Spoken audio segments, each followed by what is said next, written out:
sebelum kita membahas lebih detail bagaimana sih cara membuat legal opinion yang baik dan apa saja yang perlu diperhatikan, baiknya saya mengawali dengan memberikan pengantar apa yang dimaksud dengan legal opinion dan apa saja sih yang perlu kita ketahui terlebih dahulu agar nanti rekan-rekan memiliki gambaran tentang teknik penyusunannya. Nah, operator tolong di next ya. Jadi, pasti rekan-rekan sudah pernah mendengar istilah legal opinion atau pendapat hukum. Sebenarnya legal opinion dan pendapat hukum itu sama aja ya, nggak ada bedanya. Bedanya cuma di bahasa aja. Kalau legal opinion itu lebih dalam bahasa Inggrisnya dan pendapat hukum itu di bahasa Indonesianya. Nah, apa sih yang dimaksud dengan legal opinion? Jadi legal opinion itu bentuknya adalah dokumen, yang mana dokumen ini dibuat dan dipersiapkan oleh lawyer atau advokat berdasarkan fakta atau dokumen yang diberikan atau disampaikan oleh klien kepada kita lawyernya. Nah, operator tolong di next ya. Nah, pasti rekan-rekan juga pernah mendengar istilah legal due diligence atau biasanya lebih mendengar atau familiar dengan singkatan LDD. LO sama LDD ini biasa kita kerjakan sebagai lawyer di lawyer sebagai lawyer. Yang mana legal opinion dan legal due diligence itu tidak sama ya, rekan-rekan semua. Kenapa tidak sama? Dari bentuk dokumennya aja berbeda, karena legal opinion itu biasanya dia dokumennya lebih ringkas. Sedangkan LDD biasanya umumnya dokumennya itu lebih tebal karena dia lebih detail.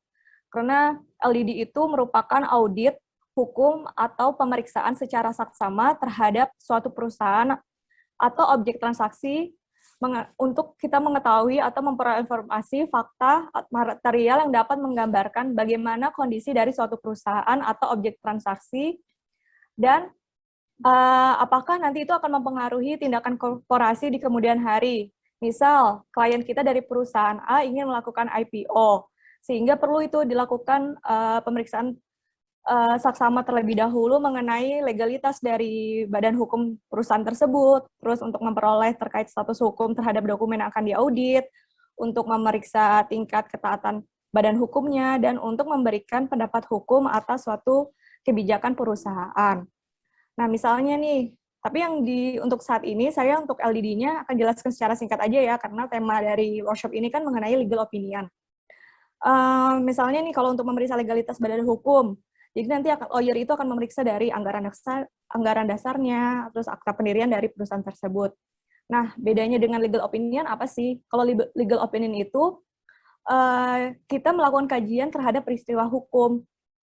Misal, klien kita dari perusahaan ABC itu memiliki karyawan, yang mana karyawannya sebut saja namanya karyawan A akan diangkat menjadi direktur di perusahaan XYZ, yang mana kedua perusahaan tersebut adalah perusahaan BUMN.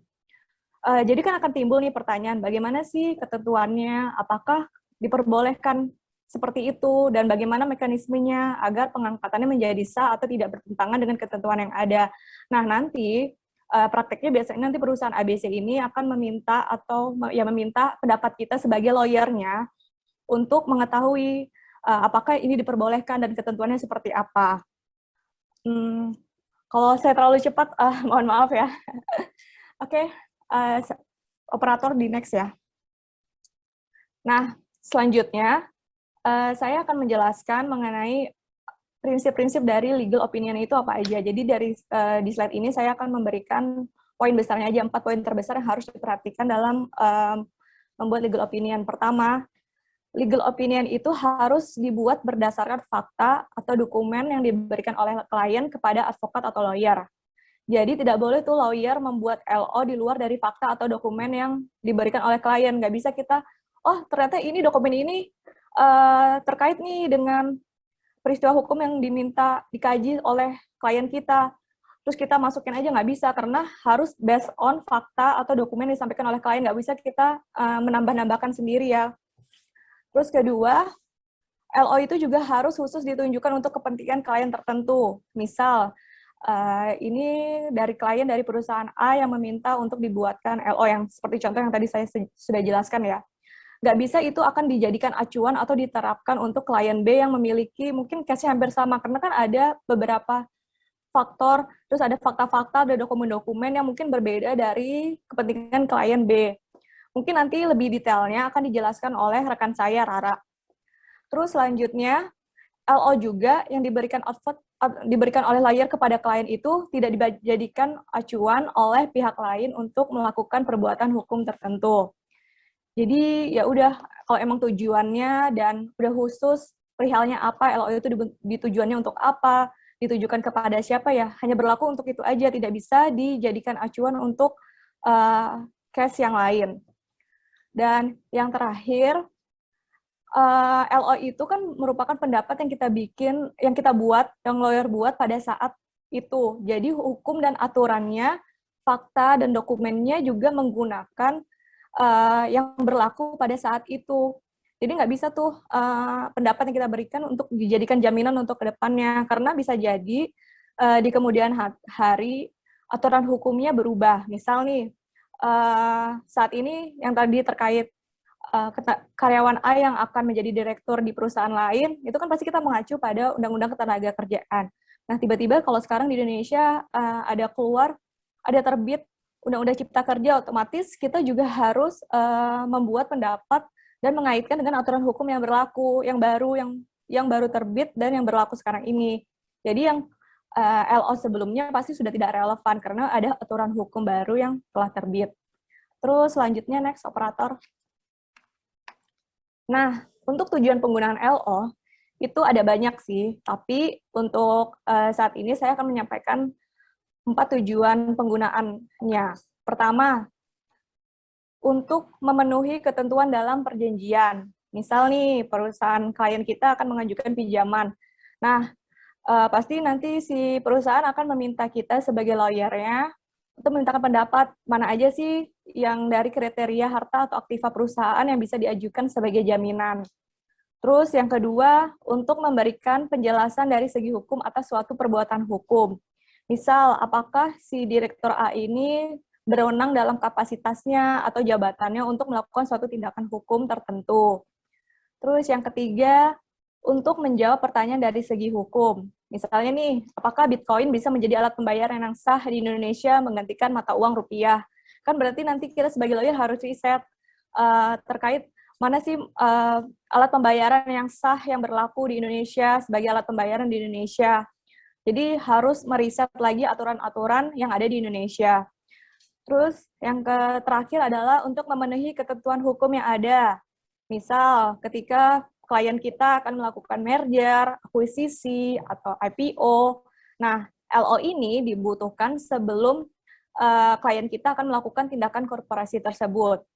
Ini peruntukannya untuk mengetahui apakah ada kekurangan dari klien kita, misal dia ingin mengakuisisi perusahaan lain, dari sisi legalitas perusahaannya, apakah dari anggaran dasarnya, atau akta pendiriannya sudah sesuai atau belum, terus atau bisa juga nanti kita mengecek dari kayak segi perpajakannya juga. Jadi kalau misalnya itu nanti akan disampaikan di LO-nya. Kita memberikan saran, oh mungkin sebaiknya dipenuhi dulu ini yang persyaratan-persyaratan ini agar di kemudian hari tidak terjadi sengketa atau tidak merugikan klien kita, seperti itu.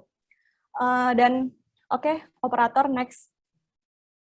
Nah, sebelum kita lanjut gimana sih teknik penyusunannya, mungkin saya akan memberikan sedikit gambaran ke rekan-rekan terkait apa aja materi atau isi yang ada di LO.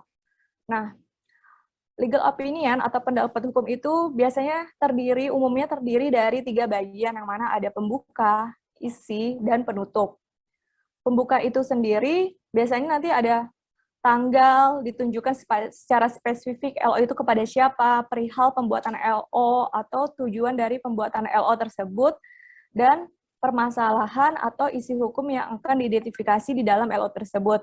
Nanti mungkin rekan saya akan memberikan contohnya atau menampilkan contoh dari bentuk LO itu seperti apa. Jadi teman-teman bisa lihat, oh ini yang dimaksud ya, tanggalnya di mana, ditujukan itu maksudnya seperti apa, dan perihalnya itu seperti apa, nanti akan ditampilkan oleh rekan saya, Rara. Terus isinya terkait ruang lingkup dan pembatasan dalam pembuatan LO. Nah, ini maksudnya tuh umumnya kita akan menegaskan sebagai lawyer bahwa pembuatan LO tersebut menggunakan aturan hukum atau menganut yurisdiksi hukum yang mana. Terus selanjutnya asumsi-asumsi dalam pembuatan LO yang terbatas hanya pada dokumen atau fakta hukum yang ada, dan aturan hukum atau sumber hukum atau best practice yang ada. Jadi kita akan bisa menegaskan gitu kalau LO-nya itu nggak, ya udah based on dokumen atau fakta yang ada, bukan dari dokumen-dokumen di luar itu atau yang tidak diketahui kita atau tidak disampaikan kepada kita oleh klien.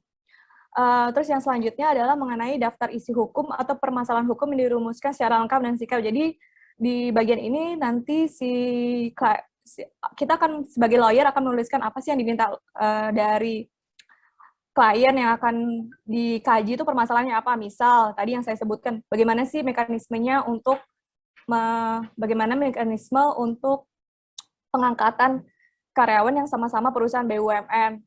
Terus apakah itu diperbolehkan ataukah nanti daftar isu hukum itu akan kita bagi jadi poin dan poin. Terus terakhir adalah memberikan pendapat hukum mengenai implementasi ketentuan hukum atau jurisprudensi, sumber hukum lainnya, dan terhadap permasalahan hukum yang akan dikaji atau diidentifikasi. Nah, pada poin ini itu udah yang paling penting ya, di mana lawyer itu akan pemahamannya terhadap permasalahan itu akan mereka akan mengkaji, terus udah membaca aturannya dan akan memberikan pendapatnya pada poin ini. Ini yang paling penting. Terus yang terakhir adalah penutupan, di mana penutup ini berisi kesimpulan dan saran. Kesimpulannya itu ya tadi dari yang diisi yang dari pendapat hukum itu kan kita lebih detail dalam merinci jawaban dan penjelasannya. Nanti di kesimpulan itu paling kita cuma akan menuliskan poinnya, oh yang ditanyakan tentang ini, itu tuh misalnya kayak, oh pengangkatan karyawan nih, seharusnya dia mungkin harus mengundurkan diri dulu kah? Atau, oh nggak perlu mengundurkan diri, nah itu nanti kita tulis di sini, dan dasar hukumnya tuh apa, kita mention di kesimpulan ini.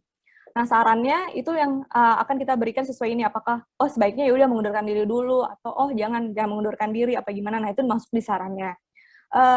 Mungkin itu sekian pengantar dari saya mengenai apa sih itu legal opinion, prinsip-prinsipnya, tujuannya, dan apa aja materi yang terdapat dalam legal opinion sebagai pengantar buat rekan-rekan, agar rekan-rekan punya gambaran, oh ini yang dimaksud dengan legal opinion, oh ternyata legal opinion itu beda ya sama LDD, oh ternyata LDD itu lebih detail ya, dia lebih sesama, ternyata dia biasanya untuk pemeriksaan audit dari legalitas perusahaannya, sedangkan LO itu untuk lebih ke kajian terhadap peristiwa hukum, dan LO itu dibuat ketika ada permintaan dari klien yang meminta untuk gimana sih seharusnya kita sebagai perusahaan ini untuk bertindak. Nah nanti biasanya perusahaan akan meminta pendapat kita sebagai klien.